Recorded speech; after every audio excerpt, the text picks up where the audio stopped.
Hello नमस्कार विद्यार्थी मित्रों, आप सभी નું આપણે આ આરો લર્નિંગ યુટ્યુબ ચેનલમાં સ્વાગત છે। આજના આ વિડિયોની અંદર આપણે જે ગુજરાત યુનિવર્સિટી દ્વારા જે જુનિયર ક્લાર્કની જે મેન્સની પરીક્ષા જે 30 એપ્રિલ 2026 ના રોજ યોજવામાં આવી હતી, તેને પછી ઘણા બધા ઉમેદવારો આપણને પૂછી રહ્યા હતા કે સર આનું જે મેરિટ રહ્યું એ કેટલું ટકશે। તો આ વિડિયો રહ્યો તો તેની અંદર આપણે તે આ જે જુનિયર ક્લાર્કની જે મેન્સની એક્ઝામ રહે તેનું અપેક્ષિત કટ ઓફ મેરિટ રહ્યું એ કેટલે રહેશે તે જોઈશું। તેની સાથે સાથે જે આન્સર કરે તો તેની અંદર કયા કયા પ્રશ્નોમાં એ સુધારો થશે અને તેની માટે એ વાંધા અરજી માટેની જે પ્રક્રિયા રહી તો તે કઈ છે તેવી તમામ માહિતી રહી એ જોવાનો પ્રયત્ન કરીશું। અને આ જે જુનિયર ક્લાર્કની જે મેન્સની જે એક્ઝામ હતી તો તેની અંદર આપણે જે પણ એ મહત્વના જે ટોપિકના વિડીયો લીધા હતા તો તેમાંથી ઘણા બધા પ્રશ્નો એ પૂછેલા છે।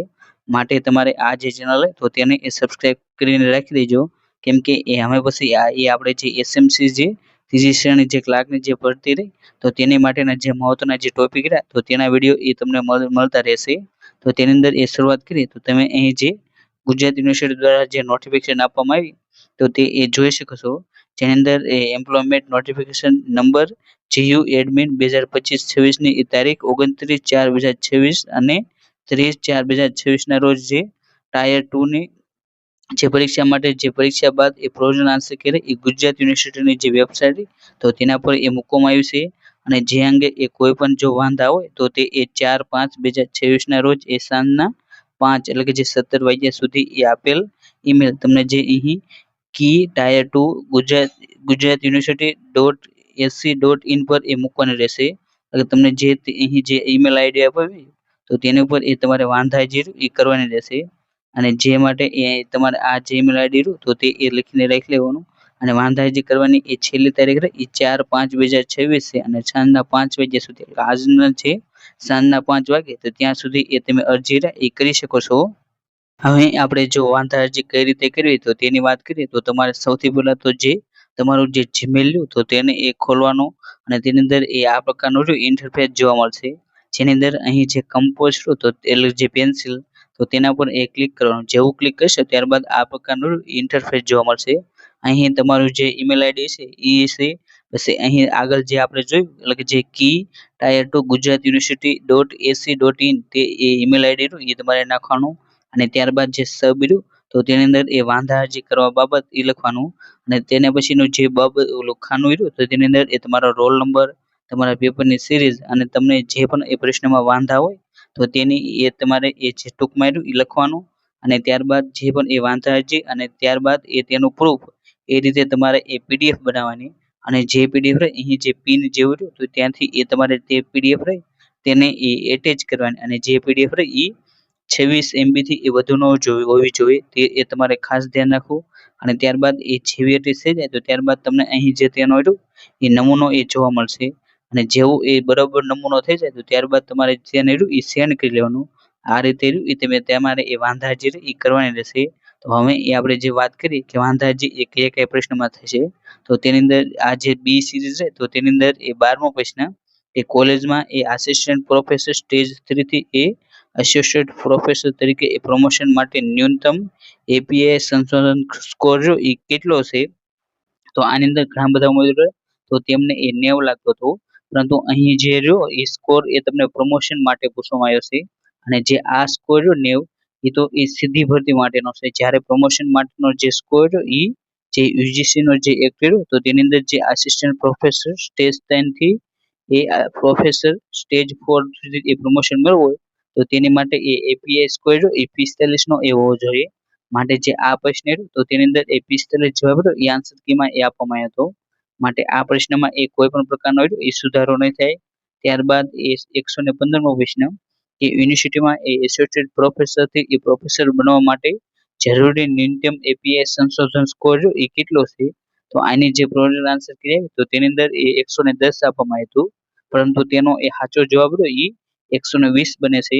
જેની અંદર તમે જે યુજીસી નો એક્ટ રહ્યો તો તેની અંદર જોઈ શકો છો કે જે યુનિવર્સિટીની અંદર જે પ્રમોશન માટે તો એસોસિએટ પ્રોફેસર થી પ્રોફેસર માટેનો એપીઆઈ સ્કોર એ 120 રાખવામાં આવ્યો છે। માટે જે આ પ્રશ્ન હતો 115મો તો તેની અંદર ચોક્કસ સુધારો થશે। ત્યાર પછીનો પ્રશ્ન કે કુલપતિની એ નિમણૂક રાજ્ય સરકાર દ્વારા એ ખાલી જગ્યાની ભલામણ પણ એ કરવામાં આવે છે. તો આની અંદર એ પસંદગી સમિતિ અને શોધ સમિતિ જે ફાઇનલ આન્સર કહે તો તેની અંદર એ ઓપ્શન સી એ અને બી તે બંને એ રાખવામાં આવ્યું હતું.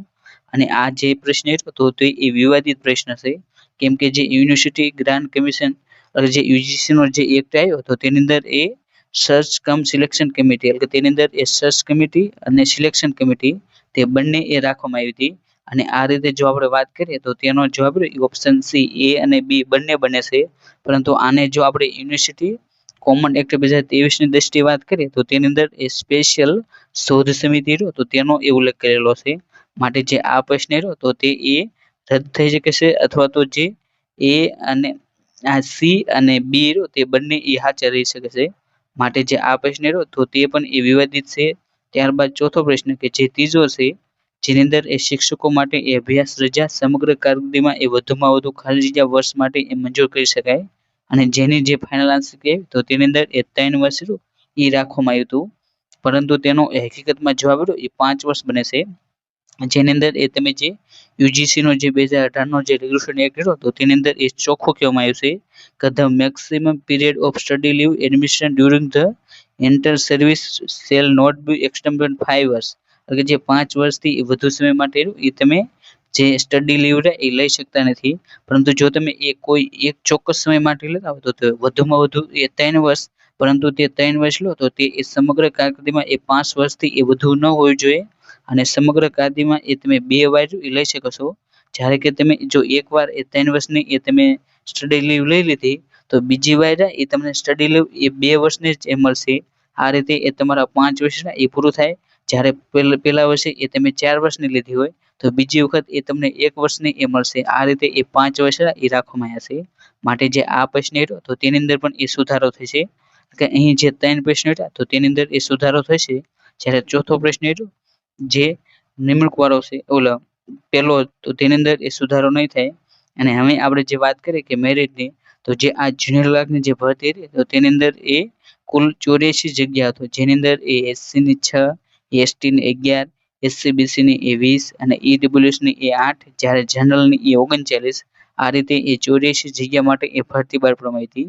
અને જેની જે મેન્સ એક્ઝામ રહી તેની અંદર એ 3721 ઉમેદવારો તે પરીક્ષા રહી એ આપી હતી. જ્યારે 370 ઉમેદવારો એ ગેરહાજર રહ્યા હતા. અને જે આનું પેપર રહ્યું તો તેની અંદર એ જે કમ્પ્યુટર રહ્યું તો તે તો એ સાવ સહેલું હતું. તેની અંદર એ 60 થી 60 માર્ક એ આવી જાય. જ્યારે અઘરું રહ્યું એ તો જે એનપીએસ એક્ટ એટલે જે નેશનલ પેન્શન સ્કીમનું જે પૂછાણું તે જ એ અઘરું પડ્યું હતું. માટે જે આની અંદર આપણે મેરિટ એ ખૂબ જ એ ઊંચું રહેશે.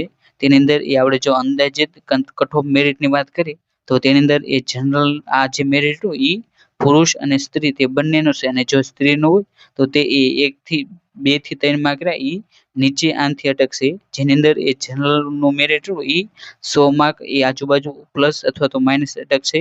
જ્યારે ઈડબ્લ્યુએસ નું એ 99, જે એસસીબીસી નું તો તે જ પણ એ ઈડબ્લ્યુએસ જેટલું 99 અટકશે. જ્યારે એસટી ઉમેદવારો તો તેમનું એ 95, જ્યારે એસસી ઉમેદવારોનું એ 98. આ રીતે એ મેરિટ અટકશે. કેમ કે અહીં જે કમ્પ્યુટરનું જે હતું તો તે એ ખૂબ જ સહેલું હતું. જ્યારે અમુક જે એનપીએસ એક્ટના જે અને જે યુનિફોર્મ તેવા એ 20 જેવા પ્રશ્નો હતા એ અઘરા હતા, પરંતુ તે એ મોટા ભાગનાને એ ન આવડ્યા હોય. માટે જે આ બીજું બધું રહ્યું એ સહેલું હતું. માટે અહીં તમને જે મેરિટ આવ્યું તો તે રીતે એ તેનું કટ ઓફ મેરિટ એ અટકી શકે છે. એટલે કે જે આજનો આ જે વિડીયો હતો તો તેની અંદર એ આપણે ગુજરાત યુનિવર્સિટી જનરલ ક્લાર્કનું જે કટ ઓફ મેરિટ એ કેટલે ટકશે, શેમાં એ વાંધા જે થશે, કેવી રીતે કરવી તેવી તમામ માહિતી એ જોવાનો પ્રયત્ન કરો. અને અહીં જે પણ એ પીડીએફ આપવામાં આવી છે તે પીડીએફ એ આપણે જે આરુ લર્નિંગ જે ટેલિગ્રામ ચેનલ તો તેની અંદર એ મૂકી દેવામાં આવશે. અને જો તમે તેને ન જોઈન કરી હોય તો તેને એ જોઈન કરી લેજો, કેમ કે તેની અંદર એ ભરતી રિલેટેડ કોઈ પણ મટીરિયલ હોય તો તે તમને તેની અંદર એ સૌથી પહેલા મળી રહેશે. અને જો તમે એ આવા જે વિડીયો જોવા માંગતા હોય અને જે એસએમસી સીજીસીની જે ક્લાર્કની જે ભરતી તો તેના એ મહત્વનું મટીરિયલના એ વિડીયો જોવા માંગતા હોય તો તમે એ આપણી જે આરુ લર્નિંગ જે યુટ્યુબ ચેનલ હોય તેને પણ એ સબસ્ક્રાઇબ કરીને રાખી દેજો. કેમ કે આની જે મેન્સ એક્ઝામ લેવાય તો તેની અંદર એ આપણા ઘણા બધા સોલ્વ એ પૂછાણા હતા. માટે thank you for watching this video. જય હિન્દ, જય ભારત.